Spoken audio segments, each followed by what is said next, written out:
kita akan coba untuk mempelajari tentang konsep dasar ya dari keamanan pangan itu sendiri, tentunya dengan pendekatan penyebab ya. Nah, penyebab dari keamanan pangan itu sendiri ya. Nah, penyebab itu sendiri tentunya bisa kita pilah dari tipe hazard ya. Yaitu ada hazard kimia, hazard fisik, kemudian alergen ya. Itu yang ada, kemudian satu lagi yang belum, yaitu hazard biologi. Ya, maka kita pisah karena hazard biologi begitu luas, ya, begitu luas. Dan karena apa juga bahwa masalah keamanan pangan di Indonesia itu mayoriti disebabkan oleh faktor hazard biologi. Ya. Jadi memang kimia ya itu lebih menakutkan, ya. Tapi dilihat dari insidennya itu sebagian besar itu karena faktor hazard mikrobiologi. Nah, ini ada kaitannya dengan apa? Higien sanitasi. Nah, begitu. Nah, setelah tahu mengetahui hazard, ya nanti akan dilanjut untuk melakukan deteksi. Nah, gimana deteksi yang mudah untuk mengetahui keamanan suatu makanan? Nah, ini nanti bisa kita diskusikan baik terkait dengan tanda-tanda fisik ya secara kasat mata atau dengan bantuan uji petik laboratorium. Itu bisa. Misalnya kita melakukan dengan kultur misalnya. Jadi kita ngambil cemaran terus kita biarkan di jaringan kultur. Nanti kelihatan di situ. Ya, ditanam di media agar nanti akan kelihatan muncul mikroba-mikroba ya. Nah, itu menyenangkan kalau belajar di kultur itu ya. Jadi mikroba itu nanti memberikan warna bentuk yang sangat bermacam-macam ya. Dibiarkan di cawan agar itu, nah, satu cawan dikasih biarkan agar, nanti bisa ditumbuhkan berbagai jenis mikroba ya. Itu asik belajarnya. Kemudian supaya pemahaman kita ini real ya nanti diminta untuk melakukan survei ya. Jadi melakukan survei di lapangan ya. Selama ini kita sering membuat kesimpulan ya tanpa melihat fakta yang ada. Contoh mudah sekali kita memvonis ya suatu makanan jajanan mengandung berbahaya ya, bahan berbahaya. Misalnya adalah formalin. Tapi seringkali kita ini wujud formalin belum pernah tahu. Sudah ada yang pernah tahu memegang wujudnya formalin? Nah, tapi seringkali kita memberikan vonis ya, bahwa makanan itu mengandung formalin. Nah, itu yang seringkali ya. Kemudian mata kita juga sering terkecoh ya, melihat makanan miliknya UMKM misalnya, kok warnanya menyolok. Nah, ya, warna pink, kemudian warna hijau muda mencolok dan sebagainya. Nah, kita sering telat kemajuan ya bahwa konsep warna pada makanan itu sudah mulai sangat maju ya. Jadi food grade itu untuk color itu luar biasa ya ketika kita mengkonsumsi misalnya biskuit atau mungkin apa makan makanan kue-kue yang berwarna-warna seperti pelangi, nah, ya kan? Nah, kalau buah pelangi itu masak food grade sudah bisa sekarang, ya. Maka kita tidak boleh serta-merta menjustifikasi bahkan memvonis bahwa itu mengandung berbahaya. Maka perlu dibuktikan, ya. Yang pasti adalah secara laboratorium atau paling enggak kita menggunakan beberapa indikator. Itu yang harus kita lakukan.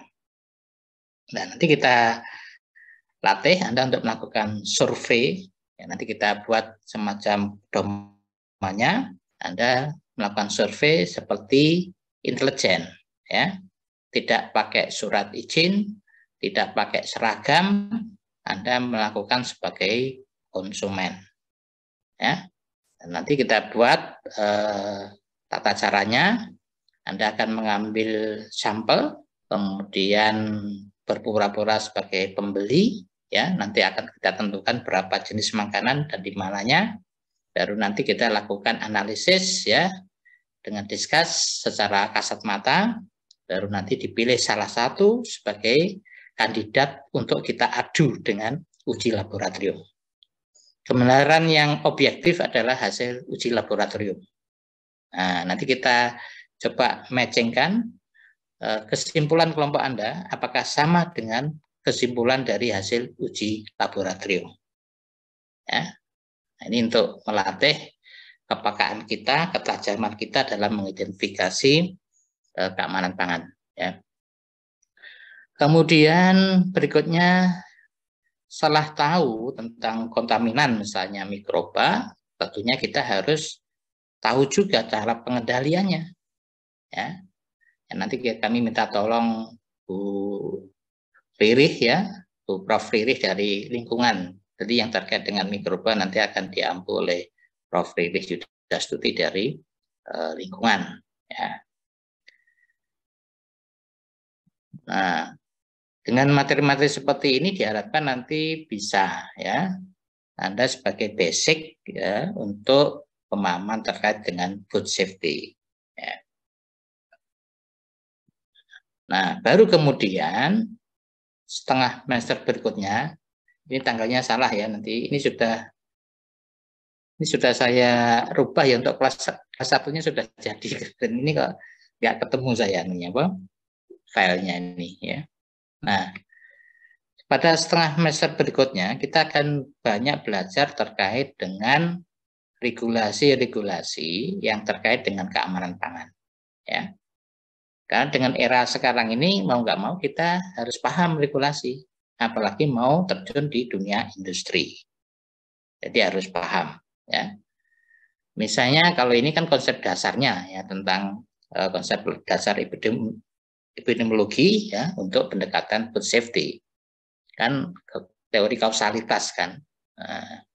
Ada akibat pasti ada sebab kan begitu basicnya. Ya, maka yang digunakan pendekatan epidemiologi di sini. Baru kemudian kita akan coba untuk belajar tentang HACCP ya, HACCP. Nah, kita berharap nanti ini adalah basicnya. Kemudian next ini yang sedang kami diskusikan dengan KPS. Kalau bisa nanti akan kita lakukan semacam in-house training ya oleh profesional untuk melakukan training terkait dengan HACCP. Sehingga nanti mahasiswa bisa memperoleh sertifikat yang diakui. Ya. Nah, siapa tahu di antara Anda nanti bisa menjadi konsultan atau pendamping atau misalnya menjadi auditor, ya, kemudian bekerja di industri. Nah, ini biasanya mensyaratkan kompetensi, salah satunya adalah penguasaan terhadap HACCP. Ya. Nah, kemudian berangkat berikutnya adalah kita belajar tentang pelabelan, label. Ya. Cara mudah untuk memastikan keamanan pangan itu adalah dengan melihat label. Itu yang paling cepat, ya, paling bisa dilakukan. Jadi indikasi awal keamanan pangan bisa dilihat dari label, ya. Karena jika labelnya itu tidak benar, itu berarti juga masuk pelanggaran, ya. Pelanggaran terkait dengan safety itu biasanya pidana. Nah, banyak hal-hal yang terjadi ya. Nanti akan didiskusikan mengambil studi kasus ya, mengambil contoh label di sekitar Anda, mungkin di minimarket, mungkin supermarket atau di pasar ya, atau di toko kelontong misalnya terhadap pelabelan dari pangan-pangan yang dalam kemasan ya. Nanti Anda bisa menemukan ya mana kemasan dengan label yang benar atau banyak yang enggak benar misalnya ya. Jadi ada standar label itu sudah ada di regulasi BPOM. Nanti silahkan searching tentang regulasi label. Jadi ada standarnya label itu informasinya. Ya, contohnya misalnya untuk membuat sirup. Nah, sirup itu sirup sebagian besar buah murni atau cuma aroma misalnya ya, aroma. Nah, kalau itu cuma aroma, ya tidak boleh menggunakan gambar utuh. Nah, misalnya sirap lemon. Nah, padahal tidak ada lemon aslinya. Ya, tidak boleh menggunakan gambar lemon utuh, itu tidak boleh. Jadi boleh menggunakan gambar utuh jika sebagian besar merupakan ekstrak murni dari lemon tersebut. Jadi hal-hal yang seperti itu banyak yang kurang paham seperti itu. Jadi kita lihat di label, kemudian berikutnya kita lihat terkait dengan keamanan pangan yang lain, yaitu terkait dengan perlindungan konsumen. Ya, perlindungan konsumen. Kita sering tidak tahu hak kita, bahwa hak terkait keamanan pangan itu dilindungi oleh undang-undang yang namanya Undang-Undang Perlindungan Konsumen. Nanti tolong dibaca. Jadi ketika kita terlanggar hak kita terhadap keamanan pangan, kita bisa menuntut dan itu memperoleh kompensasi yang luar biasa. Ya. Dan berikutnya sebenarnya ada satu ini yang lama ya. Satu lagi adalah terkait dengan regulasi halal. Ya. Jadi dengan adanya undang-undang halal untuk makanan tahun 2004 itu adalah wajib. Jadi semua makanan yang beredar di Indonesia yang kemasan ya itu wajib menggunakan sertifikasi halal. Jadi sertifikasi halal bisa diperoleh dengan dua. Jadi untuk bahan makanan atau makanan yang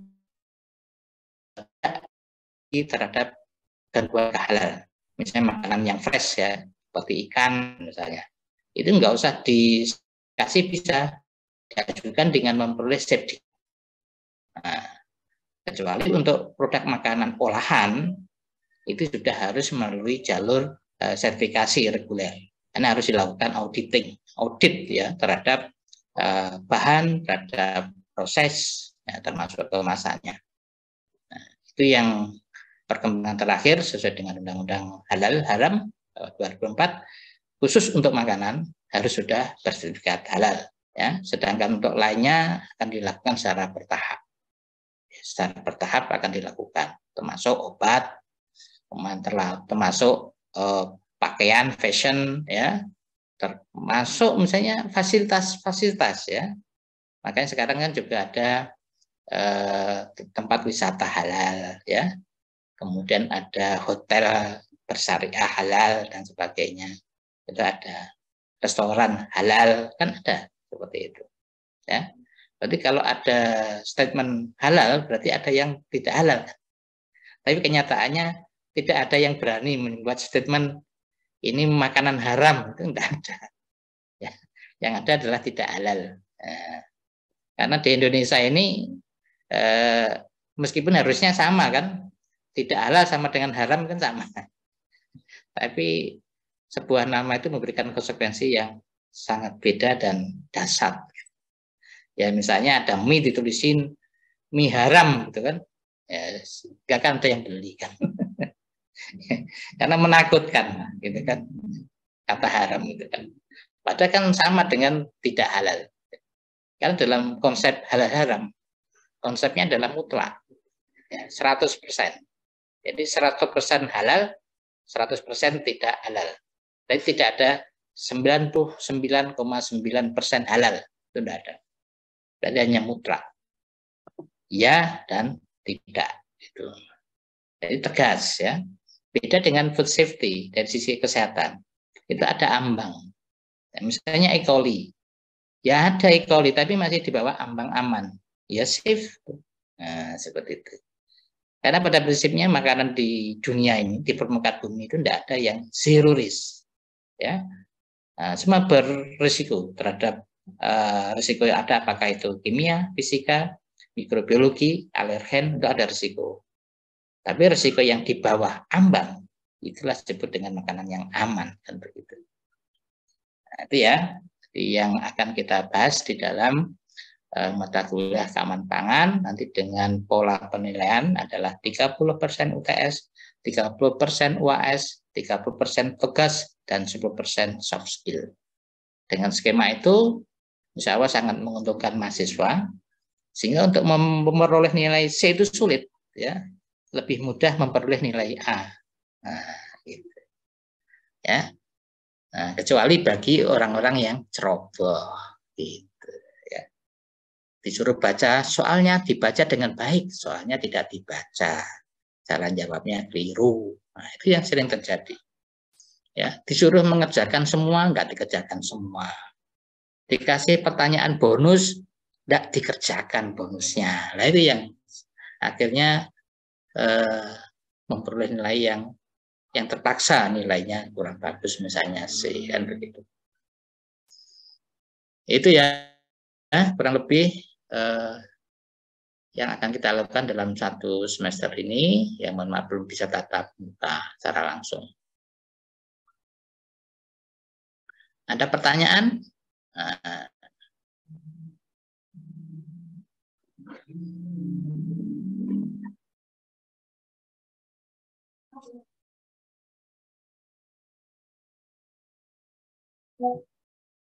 Ada pertanyaan? Belum ada? Ya, oke, kalau gitu saya lanjutkan tentang pengantar dulu ya.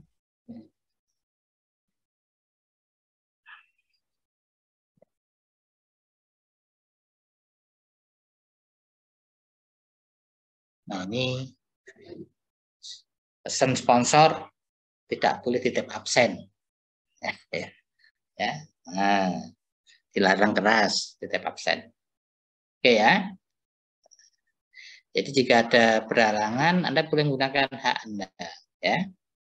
Nah, jika sangat-sangat sekali misalnya harus tidak masuk, ya silahkanlah berkomunikasi. Ya, barangkali ada tugas misalnya, ya dari tugas kampus misalnya mewakili kegiatan kemahasiswaan secara resmi, atau ada musibah dan sebagainya, tolong disampaikan. Nanti bisa kita pertimbangkan, gitu ya, terkait dengan absensi.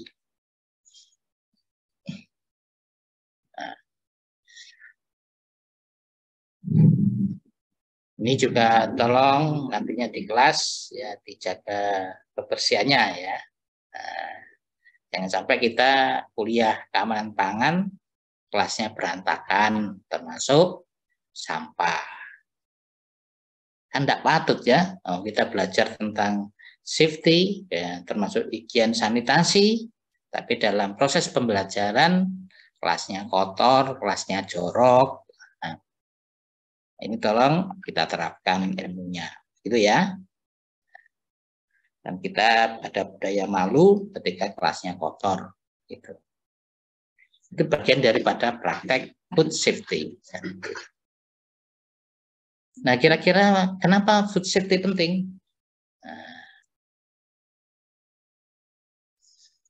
Nah, seringkali kita bisa lihat ya bahwa di beberapa tempat, nah, misalnya di media Jawa Pos lah anggap aja, itu hampir tiap minggu ada berita tentang keracunan, ya, tentang sakit karena makanan misalnya.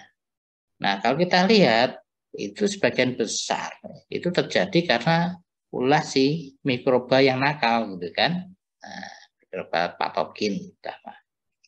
Nah, biasanya yang mudah mengalami keracunan atau berisiko memberikan efek yang cepat adalah kelompok-kelompok masyarakat yang rawan, ya, kelompok rentan, ya, misalnya balita, lansia, itu kan kelompok rentan itu misalnya terhadap makanan yang tidak aman, ya, termasuk anak-anak ya, kayak yang kemarin kasus Cikbul, Ciki Ngebul, korbannya ternyata bukan anak-anak, ternyata remaja juga banyak, ya. Jadi Ciki yang ngebul diberikan karena adanya N2 cair, nitrogen cair. Jadi nitrogen cair itu sebenarnya aman, gitu kan, jika kita berikan pada makanan, asal ada timing, gitu. Karena itu dia menguap sekali, karena dia suhunya sangat dingin sekali. Suhunya itu minus 169 derajat. Maka apabila langsung disentuh, itu menyebabkan kerapuhan pertama. Ya, jadi tangannya langsung bukan beku ya, tapi sangat beku. Ya, sehingga ketika jari Anda masukkan di situ, sangat mudah sekali mematahkan jarimu itu, klek klek klek gitu kan. Nah, kita juga heran, kenapa kok bisa sampai masuk ke mulut gitu loh. Padahal dipegang aja sudah sangat dingin sekali ya. Kita menggunakan kultur jaringan aja sekitar 50 sampai 85 derajat minusnya. Tapi ini jauh lebih minus 196. Nah, ternyata saya lihat amati dia menggunakan stick gitu kan. Nah, ketika ngambilnya ada stick, kemudian untung dia masih ditaruh di luar gini kan. Nah, begitu ada uapnya kan. Itu tidak langsung dimasukkan ke mulut. Kalau sudah masukkan mulut langsung, bibir ini langsung mengeras, ya tinggal nyobek aja, duduk gitu. Bahkan mungkin giginya rampal. Nah, untung agak lama dimainkan sehingga dia lebih menguap. Ya, paling tidak memerlukan 2 sampai 3 menit itu. Baru aman. Tapi lebih aman adalah setelah 5 menit. Nah, itu yang terjadi kan sudah mungkin 2-3 menit dimasukkan. Nah, akhirnya apa yang terjadi? Saluran pencernaan terutama lambungnya jebol. Nah, jadi ini contoh sensasi yang membawa petaka gitu kan. Nah, ini contoh yang tidak paham tentang safety, jadi mengedepankan sensasi, mengabaikan safety.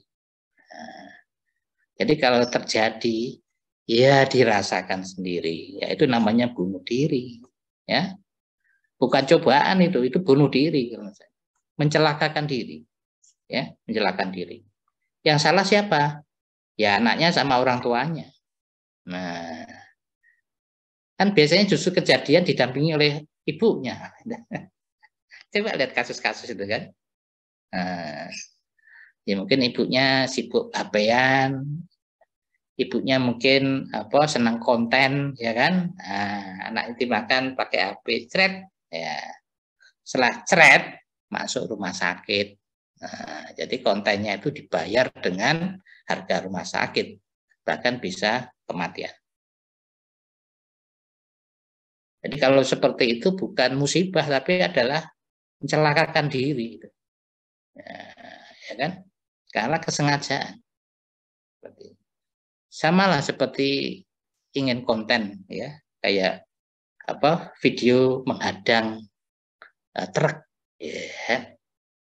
ya kan, supaya dikira jagoan, ya, kayak Superman.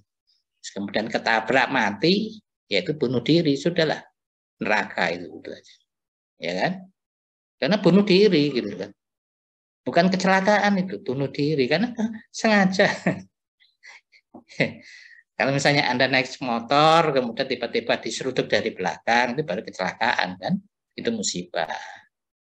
Tapi kalau ada truk sengaja dihadang hanya sekedar untuk memperoleh konten, ya bunuh diri kan, begitu. Ya, sama seperti cibul itu sudah tahu seperti itu, ya tetap dimasukkan ke mulutnya, ya namanya bunuh diri. Ya. Nah, kalau kita bicara tentang keamanan pangan, Anda mudah sekali searching, gitu bawahnya sekali. Kasus keracunan makanan pada anak SD, yang banyak keracunan pada anak SD. Yang kedua pada hajatan, itu banyak, ya. Jadi ada nasi bungkus, nah itu juga sering terjadi itu, ya. Nah, yang paling sering ya anak SD, ya, makanya SD itu titik rawan. Semakin tinggi kelasnya agak semakin jarang, ya, termasuk di mahasiswa. Tapi bukan berarti di mahasiswa tidak ada kan, di salah satu universitas kemarin kan ada yang mati karena ancaman food safety kan. Ya, mengkonsumsi sesuatu terjadi ketegangan perut, ya, ototnya kejang, ya, kemudian gangguan nafas, meninggal, gitu ya. Jadi banyak sekali kalau Anda searching, ya, terkait dengan food safety, ya, Anda bisa pelajari kausalitasnya, ya. Nah, kalau kita bicara keamanan pangan, sebenarnya ya seperti ini, ya, yang disebut dengan gunung es gitu loh. Kenapa disebut gunung es? Karena yang ada itu cuma sebagian, terutama yang dilaporkan. Nah, kenapa demikian? Karena selain minim data, kalau kasus keracunan apalagi terkait dengan mikroba, ya itu kan kadang-kadang nggak keren gitu. Kenapa? Keracunan diare, mencret dan sebagainya. Kan jarang lapor ya. Kecuali kalau sudah masuk ke rumah sakit baru dicatat. Ya. Ya. Nah, sebenarnya banyak fenomena keamanan pangan yang underreported itu banyak. Ya. Nah, biasanya muncul ketika ada KLB gitu kan, nah, baru kelihatan kalau banyak. Kalau cuma satu dua sering tidak dilaporkan, sudah biasa gitu.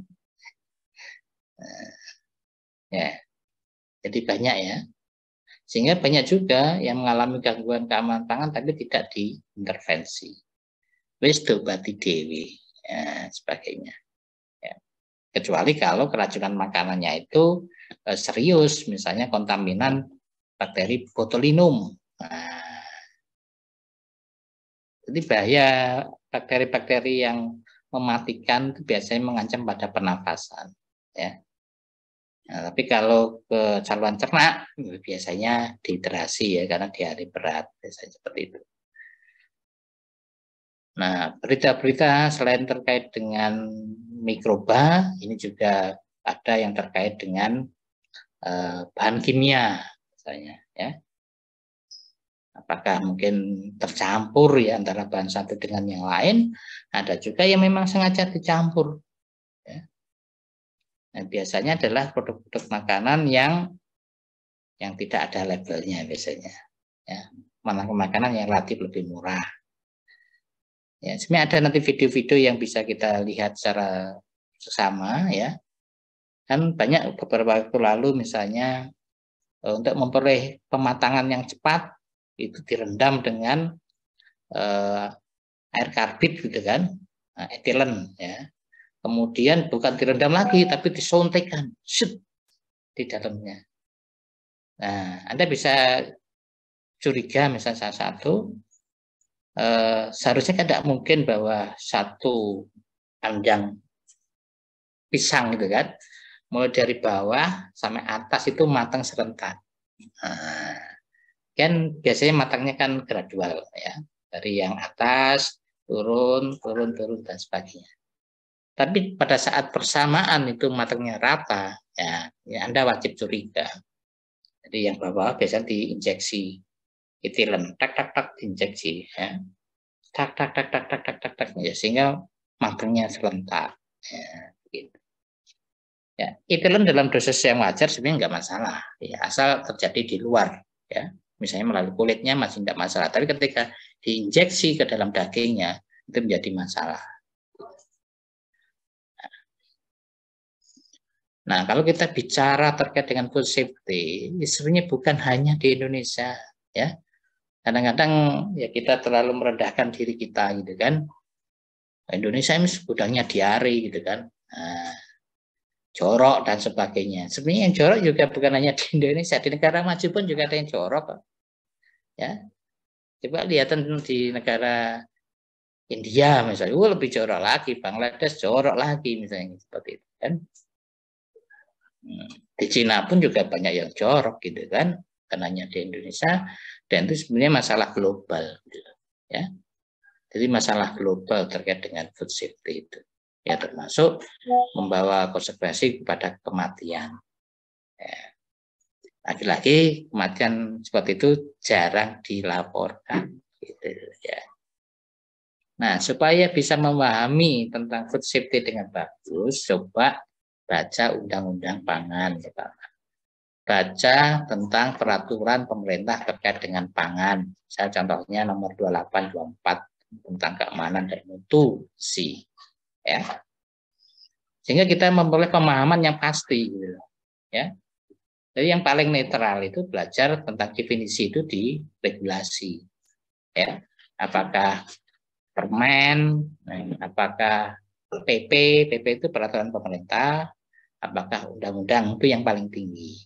Nah, itu akan memperoleh pemahaman yang relatif tegas, ya, relatif pasti. Karena setiap katanya mengandung makna hukum di situ. Tentu beda dengan dari literatur, dari buku dan sebagainya itu bisa berbeda. Makanya lebih aman kalau definisi-definisi boleh menggunakan definisi baku yang ada di regulasi, misalnya undang-undang pangan itu yang mungkin lebih komprehensif, lebih detail dan sebagainya. Ya, sehingga kita tahu yang dimaksud dengan pangan segar itu apa sih, pangan olahan itu apa sih, mutu pangan itu apa sih, food safety atau pangan itu apa sih, itu bisa diperoleh pemahaman yang mudah, pemahaman yang benar. Ya. Nah, ini beberapa regulasi ya terkait dengan keamanan pangan. Anda bisa baca di Undang-Undang Nomor 18 Tahun 2012 itu sangat clear ya, baik membahas terkait dengan keamanan pangan, baik membahas tentang ketahanan pangan ya, termasuk masing-masing ya, masing-masing penilaian apa sih sanitasi makanan, makanan yang tercemar. Nah, jadi Anda bisa menggunakan pasal ini ya, Undang-Undang Nomor 18 2019 ayat terkait dengan pangan tercemar. Ya. Nah, ketika Anda mengalami misalnya ya kejadian bahwa pangan yang Anda beli, Anda mengalami cemaran, Anda bisa menggunakan hukum ini. Ya. Masuk enggak dalam klausul pangan tercemar? Misalnya makanan kadaluarsa masuk. Ya, makanan yang diproduksi dengan cara yang dilarang, misalnya menggunakan bahan tambahan non makanan, misalnya tadi menggunakan borak, formalin, bahan pewarna berbahaya dan sebagainya, itu masuk klausul itu, diproduksi dengan cara yang dilarang. Itu ya. Mengandung cemaran yang melebihi batas misalnya. Ya. Jadi ada beras ditambahi dengan kerikil. Nah, kalau kerikil cuma 1-2 tidak masalah. Ya, tapi kalau ditambahi dengan 1 on dalam 1 kilo jadi masalah kan. Karena tujuannya untuk menambah berat mereka. Itu yang disebut dengan pemalsuan. Jadi kontaminan melebihi batas ambang biasanya ada unsur kesengajaan di situ. Ada kesengajaan dengan tujuan maksud biasanya ekonomi. Nah, karena itulah maka kita ingin belajar pentingnya keamanan pangan ya, supaya kita itu bisa memahami, kemudian kita bisa menindaklanjuti dalam kehidupan sehari-hari, paling untuk diri kita, keluarga kita, lingkungan sekitar kita, syukur juga untuk profesionalisme kita di tempat kerja. Ya. Nah, ini banyak runtutan daripada food safety itu, ya, bisa mulai dari hulu hilirnya, nah, termasuk efek daripada gangguan dari food safety, satunya adalah menyebabkan apa yang disebut dengan foodborne diseases ya, atau foodborne illness. Nah, tentunya kalau ini terjadi terus-menerus, nah ini bisa menjadi pintu masuk masalah gizi. Nah, pintu masuk masalah gizi kan ada asupan sama infeksi kan. Nah, infeksi ini salah satunya bisa melalui foodborne itu. Makanya apa? Untuk balita-balita stunting, nah, yang terjadi karena selain asupannya sudah dilakukan penjaminan, maka juga harus ada penjaminan tidak terjadinya infeksi.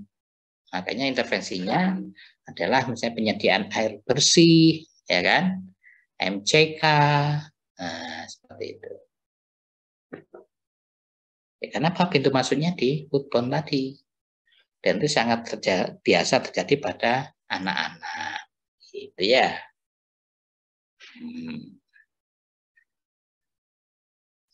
Jadi yang termasuk riskan itu adalah anak-anak, ya, termasuk terkait dengan wasting, stunting. Nah, ini ada kaitan dengan food safety, ya, food safety.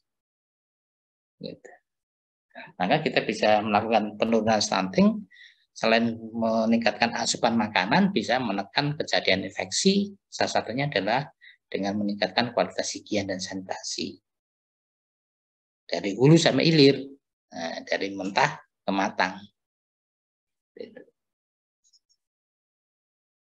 Nah, penyebab gangguan keamanan pangan, seperti yang sampaikan tadi, ini bisa biologis, bisa kimia, bisa fisik. Nah, zat biologis biasanya berasal dari bakteri, bisa dari virus. Ya, ini yang banyak jenisnya. Nah, maka nanti kita bisa mentolong dari teman Kesling untuk menyampaikan itu. Nah, yang sering lebih menakutkan adalah kimiawi. Padahal kejadiannya jarang sebenarnya. Yang itu ada kesengajaan. Yang banyak kimiawi itu karena ketidaksengajaan. Misalnya adalah cemaran. Kemudian sisa pestisida misalnya. Kan tidak mungkin sengaja memasukkan pestisida ke makanan. Ya, kecuali memang ada kejahatan. Gitu ya.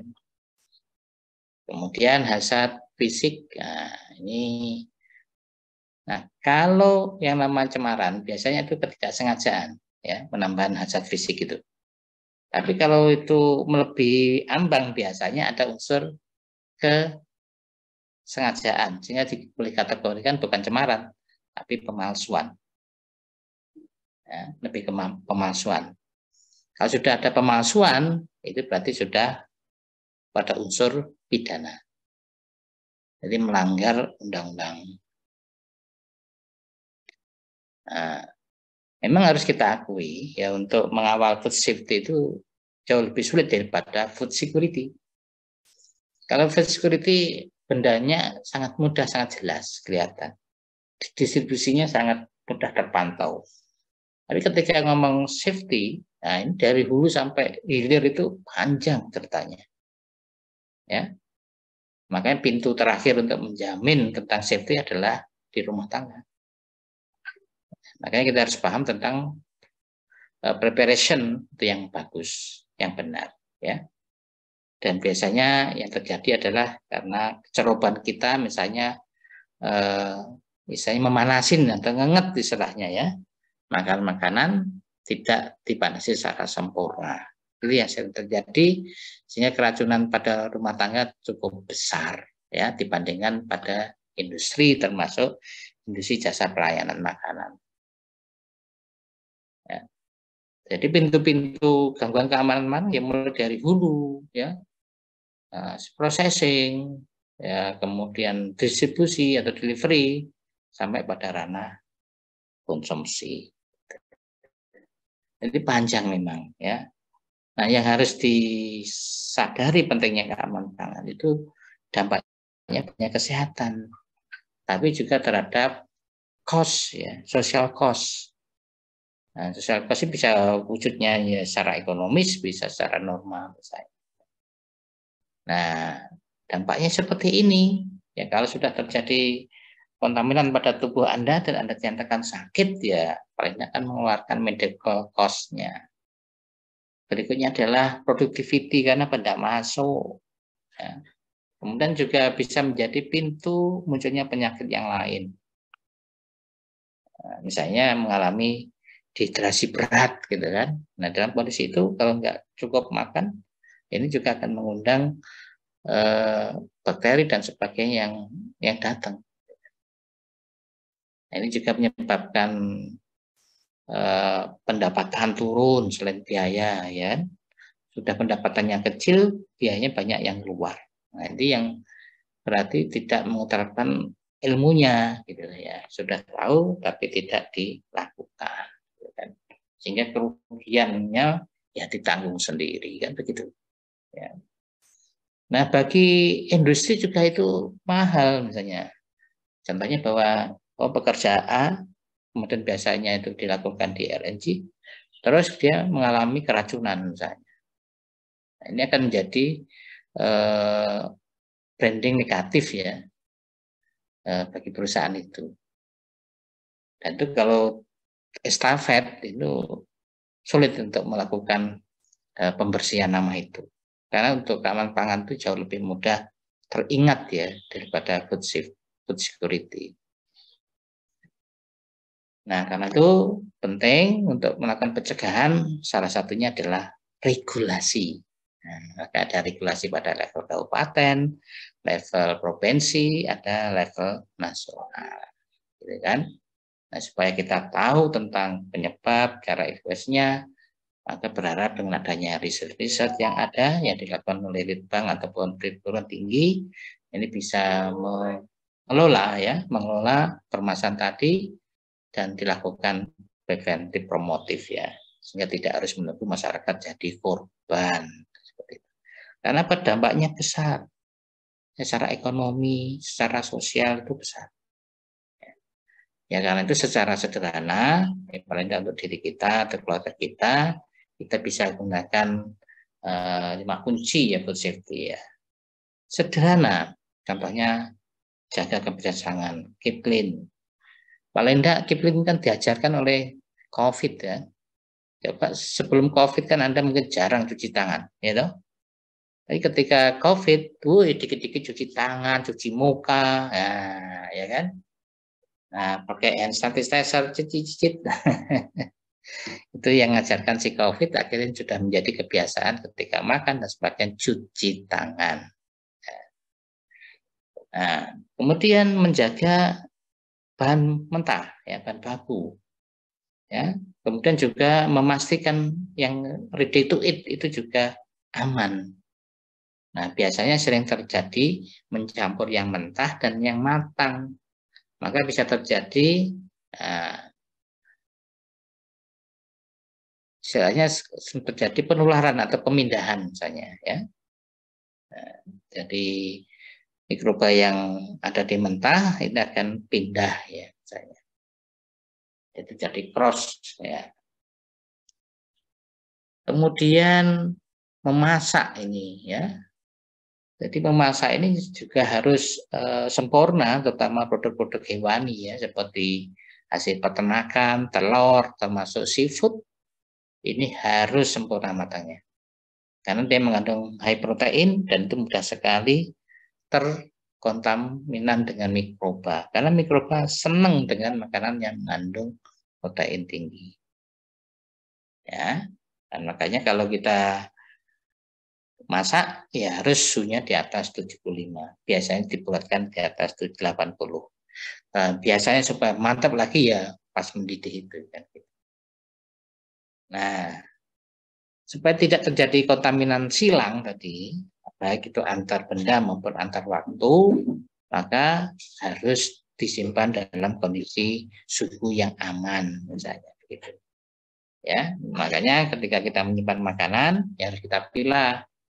Kalau itu memang akan diambil sedikit-sedikit, maka harus dipotong kecil-kecil. Sehingga ketika mau ngambil, tidak perlu ngambil semuanya. Itu akan berpotensi terhadap penularan penyakit. Nah, berikutnya yang harus penting diperhatikan adalah air. Nah, Anda bisa melihat UKM atau kaki lima berjalan itu kan menggunakan satu cucian. Nah, itu 3 in 1 itu ya. Ya untuk menyuci yang kotor, ya mencuci sabun, ya untuk membilas yang bersih itu biasanya jadi satu. Dan Anda bisa bayangkan ya betapa banyaknya nanti mikroba yang masuk ke dalam mulut kita. Itu ya, oleh karena itu biasakan mencuci tangan dengan teratur, harus dipisah ya antara yang matang sama yang tidak matang, misalnya ada pembatas ya. Kemudian untuk bahan makanan sudah ada, dipanaskan lebih dari 70. Akan lebih aman lagi dipanaskan lebih dalam suhu 80 derajat. Ya. Sehingga aman yang kita konsumsi. Ya. Nah, untuk selanjutnya penting untuk safety itu, ya, suhunya dijaga, kelembabannya dijaga, ya, agar pangan-pangan yang disimpan itu menjadi tetap terjaga mutunya. Nah, ini kalau kita lihat dari analisis media, isu keamanan pangan yang cukup populer, ini peningkatan bahaya mikroba, adanya bahan toksik kimia banyak, ya, yang semua terjadi pada manusia yang ada adalah ini, ya.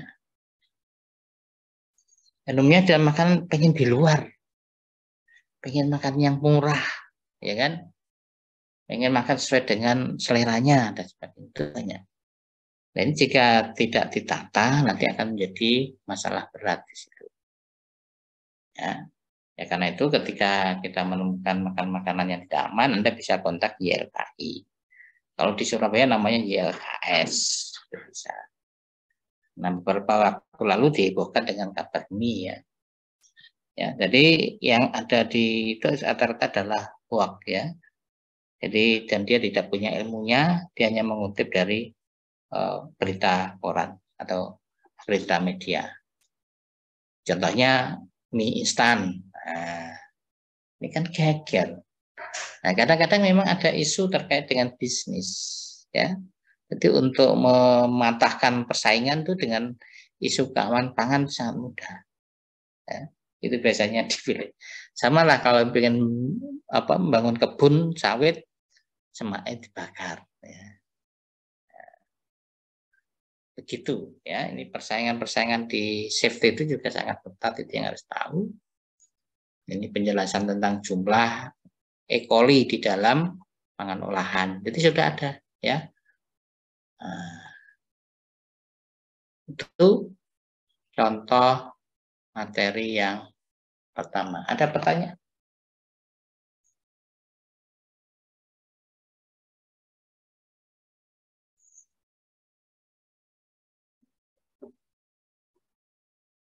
Bisa dipahami? Masih bisa, Prof. Bisa, Prof. Gampang kan saya?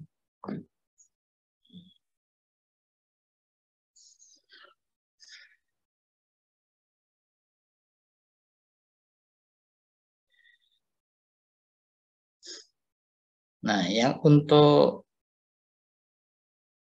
materi 2 sebenarnya lebih mudah lagi sebenarnya.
Kelihatan, kelihatan.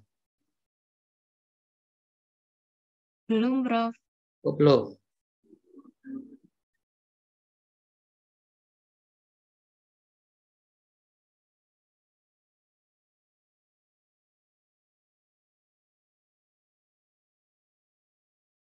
Kelihatan? Sudah, Prof. Sudah, Prof.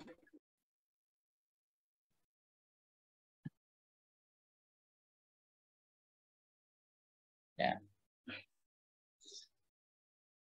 Nah, seperti yang sampaikan tadi bahwa hazard kewarnaan ada 4 ya. Chemical, physical, mikrobial, sama yang satu lagi aliran. Beberapa terakhir ini kita dihebohkan ya dengan berita bahwa wijen itu termasuk kategori bahan yang alergen kuat.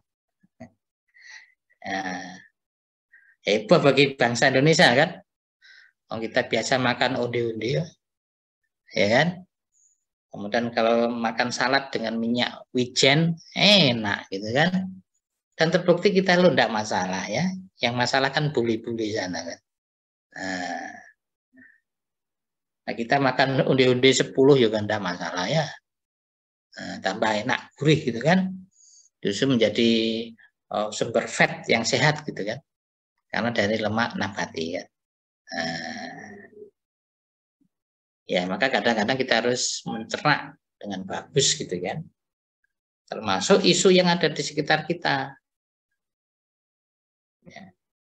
Jadi kita tidak boleh dengan mudah memvonis, oh ini mengandung berbahaya dan sebagainya. Perlu kita cermati. Gunakan lebih dari satu indikator. Ya. Apakah dengan indera kita, atau ada alat bantu ya. Nah, ini kalau kita lihat ini ya makanan yang sering terjadi memang ya. Bakso misalnya kan sering terjadi kan sebagai kontaminan. Kerupuk, minuman lemon, itu banyak juga sering terjadi ya. Dan sasarannya biasanya adalah untuk anak-anak, terutama anak sekolah SD ya. Kalau untuk mahasiswa tentunya jarang kan. Nah, coba direview ya dalam seminggu kira-kira benda-benda apa yang sudah masuk di perut Anda ya. Berapa persen kira-kira yang clear ya, bebas dari hasad, dan berapa yang mungkin banyak ya. Karena ada hobi beli gorengan di pinggir jalan ya kan. Terus kemudian dibungkus dengan kertas koran misalnya kan gitu. Beli makan jajanan yang sangat ekstrim misalnya ya, warnanya sangat mencolok, manisnya luar biasa, kemudian gurihnya kadang-kadang seperti rasa setan gitu kan. Ya, coba makan basreng misalnya kan. Kalau basreng di SD di anak-anak di Madura itu misalnya di Bangkalan, saya pernah lakukan penelitian, masuk ke bibir aja sudah seperti api, panas nyas gitu kan. Karena apa? Harusnya MSG itu cuma ditambahkan pucuknya, tuh, gitu kan. Yang terjadi adalah dipupuri. Nah, ya. Jadi basrengnya dipupuri dengan MSG. Ya kan, karena memberikan sensasi yang kuat gitu kan, nyas, ya seperti itu. Itu banyak itu ya di SD itu. Nah ini kalau makanya seperti itu kadang-kadang menjadi pintu awal branding negatif, misalnya MSG tidak aman, kira kan begitu. Nah ya, yang tidak aman itu bukan zatnya, yang tidak aman adalah jumlahnya dan seperti itu. Itu yang kita sering salah kaprah. Terus memvonis MSG tidak aman ya. Nah, itu hati-hati ketika Anda nyaman itu dikutip media dan Anda menyebutkan MSG tidak aman dikutip media, Anda bisa menjadi masalah. Karena itu akan berdampak terhadap market. Nah, kalau perusahaan merasa diganggu dengan isu tersebut bisa disomasi. Karena MSG itu aman menurut BP POM, aman menurut Kemenkes, aman menurut WHO. Kok dimasalahkan? Nah, seperti itu. Maka belajarlah undang-undang pangan, belajarlah ilmu dasar pangan, itu akan sangat membantu Anda. Ya. Jadi definisinya adalah cemaran apakah biologis, kimia, benda lain yang dapat mengganggu, merugikan, membahayakan, ya kan? Atau bertentangan dengan agama keyakinan. Nah, termasuk yang sekarang ada juga kan mencampur antara daging kambing dengan babi misalnya. Nah, itu kan mengganggu bertentangan dengan agama dan keyakinan secara sengaja. Nah, itu ya. Coba lihat nanti undang-undang pangannya.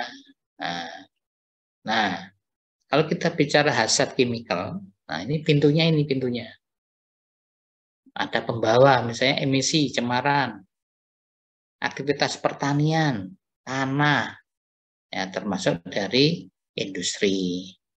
Nah, ini beberapa waktu yang lalu di daerah Sidoarjo, satu deret panjang sungai, ya, yang menuju dari Mojokerto ke Sidoarjo, itu sepanjang sungai anak balitanya mengalami gangguan goitrogenik, ya, ke kaki. Ternyata setelah diselidiki cemaran ternyata dibuang di sungai, ya, dan sungainya digunakan untuk sumber air minum maupun sumber produksi, ya. Nah banyak itu pembuangan itu bukan dilewatkan atas ya. Maka kadang-kadang kalau petugas tidak cermat mengambil sampel di atas saja, tapi yang bawah tidak diambil. Karena pembuangan limbah itu tidak ada yang lewat permukaan atas, bawah supaya nggak kelihatan. Nah, Nah, selain pada saat budidaya, kontaminan bisa juga terjadi pada saat proses, pada saat retail, pada saat cooking. Nah, maka ini disebut juga titik kritis untuk konsumsi, kan begitu. Nah, ini yang juga harus dipahami ya, bahwa chemical hazard itu bukan cuma bahan kimia ya, yang dari pangan sintetik, tapi juga bisa diperoleh dari produk-produk biologi. Nah, makanya jangan terlalu lebar definisinya, yang alami selalu lebih aman, belum tentu. Karena toksik pun juga ada secara alamiah, gitu. Ya. Nah, makanya apa? Zat kimia yang berasal dari biologi sering disebut dengan toksin, gitu ya, toksin. Nah, bentuk toksinnya apa? Toksin biologinya, fungi, jamur, ya. Ada fish itu juga ada, ya. Fish yang beracun, kan beracun. Nah, nanti kita bisa lihat. Ini yang ditakutkan, aflatoksin. Bule-bule itu takut dengan aflatoksin. Karena apa? Ujungnya adalah liver nanti yang disering. Ya, makanya bule itu kadang tidak berani makan nasi pecel. Bukan karena sayurnya, takut pada sambelnya mengandung kacang yang busuk sebagai sumber aflatoksin. Ya, nah ini jagung juga ada seperti ini. Nah, dari semua itu tadi dampaknya luar biasa, ya. Dampaknya luar biasa. Nah, karena ini dampaknya luar biasa harus ada kontrol. Maka sekarang banyak dikembangkan kontrol secara sensor. Nah, ya. Nah, ini namanya bagus-bagus ya. Jangan sampai nanti anakmu dikasih nama citrinin. Keren gitu kan. Atau sebut mikotoksin. Ya. Aspergillus. Ya nanti cari nama yang baik ya, karena itu ada artinya ya. Jadi efeknya itu dahsyat ya jika itu melebihi 50 mg per kilo. Ya, karena itu ya harus kita jaga, maka kita konsumsi sebaiknya bebas dari yang tidak direkom tadi seperti aflatoksin dan sebagainya. Ya, untuk kontrol itu penting. Nah, jadi banyak sekali jenis-jenisnya ya. Ya. Makanya yang alami itu juga belum tentu aman. Ya, tapi memang lebih besar peluangnya aman daripada yang tidak alami. Ya. Lagi-lagi semua itu dampaknya terhadap kesehatan. Tapi lagi-lagi semua bisa dikontrol, gitu ya. Nah, bensen, nah ini juga menjadi sumber kontaminan utama. Nah, ini banyak juga ditemukan bensen itu bareng sama sodium sama potasium. Ya. Kalau dalam jumlah sedikit tidak masalah, tapi yang besar kalau memberikan efek yang bermasalah. Ya, makanya sekarang diharapkan bensen menjadi perhatian ya, termasuk menangani beberapa masalah. Ya. Ini alergi, itu pakai tesnya IPI ya, itu mudah itu tes-tesnya seperti itu. Nah ini untuk melihat ada kontaminan dalam suatu bahan makanan bisa dipilih seperti ini. Sumbernya apa? Kis misalnya, ya seperti itu. Nah ini biasanya juga ada kaitannya itu antara cemaran kimia dengan nah ini contoh bahwa ini sumbernya jenisnya aflatoksin. Aflatoksin itu bisa dihasilkan dari beberapa makanan, misalnya Aspergillus flavus. Ya, ini biasanya dilihat dari jenis pangannya, banyak di corn, ya, kemudian susu, kemudian kacang. Ya, ini adalah asosiasi dari pangan yang ada terkait dengan sumber mikotoksin tadi. Nah, rata-rata yang diserang adalah organ-organ tubuh vital kita, ya, terutama liver ini, ginjal, ya. Nah, kemudian tadi saya mewawancarai dokter spesialis penyakit dalam itu yang terkait dengan ginjal itu banyak. Ya. Jadi sehari itu satu rumah sakit bisa lebih dari 300. Nah, 300 pasien dan itu adalah pasien yang tidak bisa sembuh. Ya, makanya teman-temannya Senar juga ingin berharap pada media yang bisa digunakan. Ini batas-batas aman terhadap regulator, ya. Jadi informasi-informasi yang detail dan kita tidak menjamin ya kita latihan dulu, gitu ya. Nah, kayak gini nanti bisa mudah dibaca ini ya.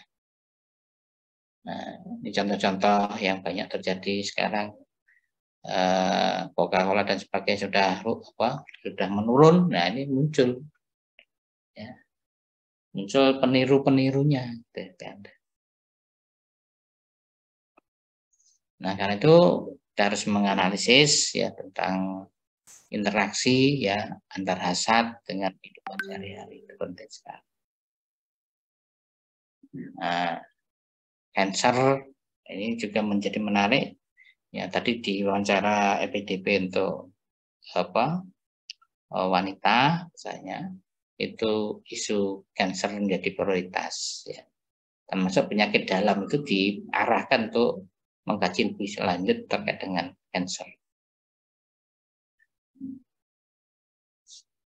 Nah, kalau kita belajar berbagi waktu ya gini misalnya ya. Nah, ada beberapa senyawa-senyawa seperti xenobik ini juga ada manfaat dan sebagainya, tapi secara umum tubuh cukup canggih dia, bisa mengeluarkan obat. Ya. Nah, seperti gini-gini nggak usah dihafal ya, pusing nanti ya. Yang penting pernah tahu namanya struktur yang toksit seperti ini. Ini tidak perlu dihafal tapi tahu gitu aja ya. Pusing nanti ya. Nah, ketika kita melakukan supervisi atau apa ya kita bisa melakukan sambil monitor. Nah, beberapa kegiatan jika dikatakan berhasil ya seperti ini. 1, 2, 3, 4. Nah, termasuk Surabaya kan termasuk berhasil ya.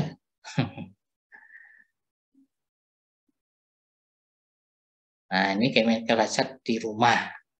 Ya.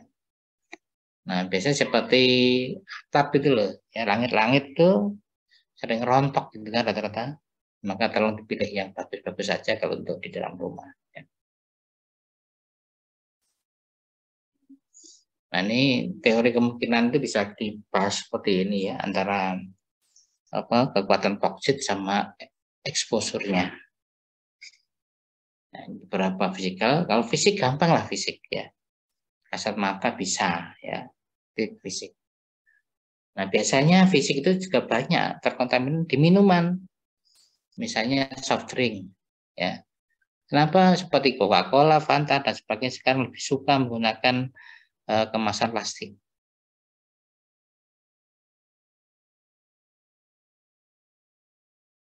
Ada yang mau jawab?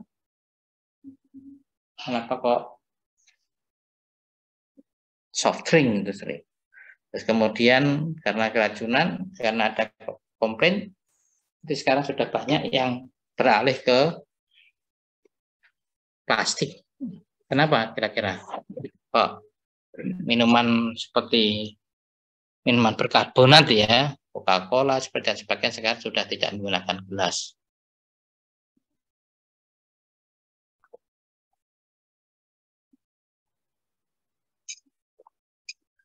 Ada yang mau menjawab?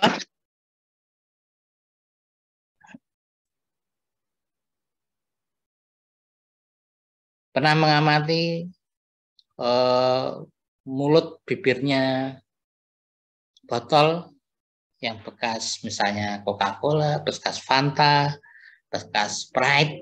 Nah, ujung botolnya kan banyak yang guwil-guwil ya. Nah, ya. Misalnya di botolnya, ini banyak yang guwil-guwil gitu. Ya kenapa? Ya kan dia kan dikemas dengan otomatis ban berjalan gitu kan. Loh, jalan, pluk, jalan. Nah, ketika ada gangguan sedikit, kan meleset. Nah, ketika meleset antara tutup dan mulutnya botol kan, pluk, berbenturan. Akhirnya gelasnya ada yang pecah, masuk ke dalam minuman. Nah, kalau ban berjalan, ketika satu sudah meleset, pluk, yang lainnya juga ikutan kan, berikutnya. Nah, kan berjalan gini kan, meleset satu dek, yang lain juga banyak kan meleset. Akhirnya banyak pecahan-pecahan kaca masuk ke dalam minuman. Dan itu bisa dibuktikan dengan laboratorium dan itu disidangkan. Dan perusahaan company yang memproduksi minuman tersebut itu digugat beberapa puluh miliar, ya kan? Dan itu dimenangkan di pengadilan gitu ya. Maka sekarang jarang yang menggunakan gelas ya, termasuk teh botol ya kan? Nah, untuk mendeteksi pencemaran fisik relatif mudah ya, bisa menggunakan semacam magnet juga bisa, filter bisa, metal detektor itu bisa gitu kan.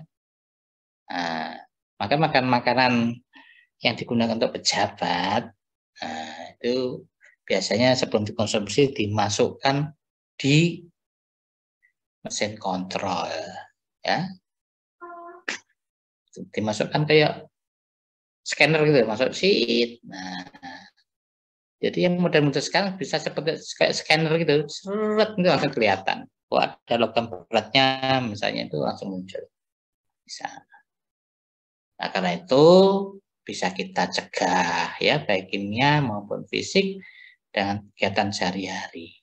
Misalnya membaca label menggunakan air bersih, ya, mencuci dan sebagainya, itu bisa ya.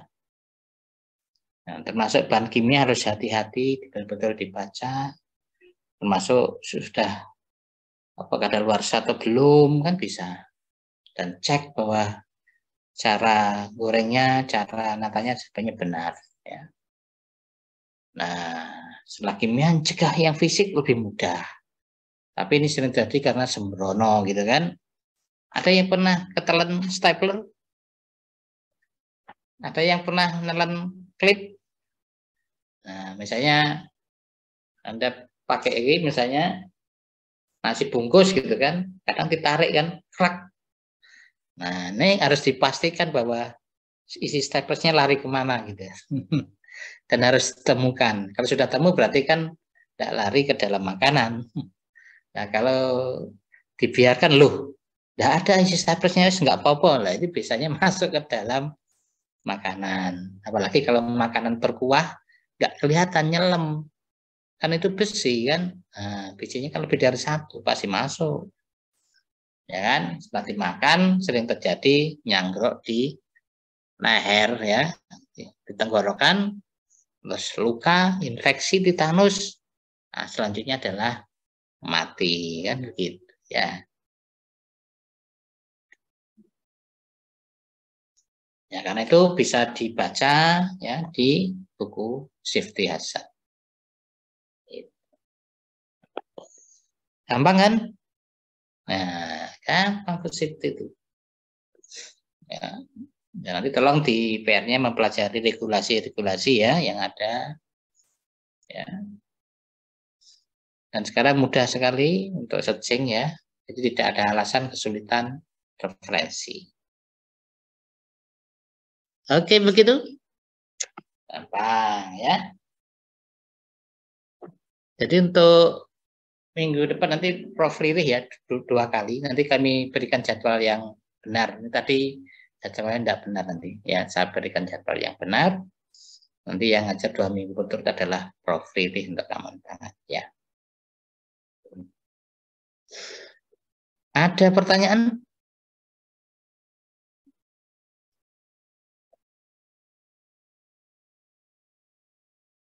Ya, nanti kayak video-video nanti kita tayangkan pada saat kita ketemu saja ya.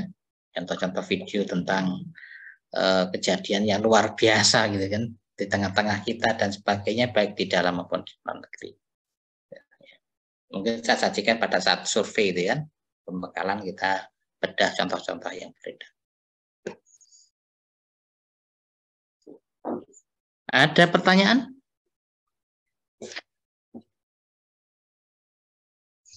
Belum ada, Prof. Oke. Jadi kalau belum ada dianggap sudah paham, gitu ya. Oke. Bisa kita akhiri kalau begitu. Ya.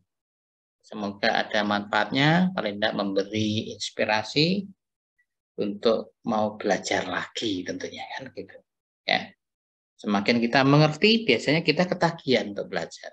Semakin dalam, dan semakin dalam. Ya. Terima kasih. Semoga ada manfaatnya. Selamat sore. Wassalamualaikum warahmatullahi wabarakatuh.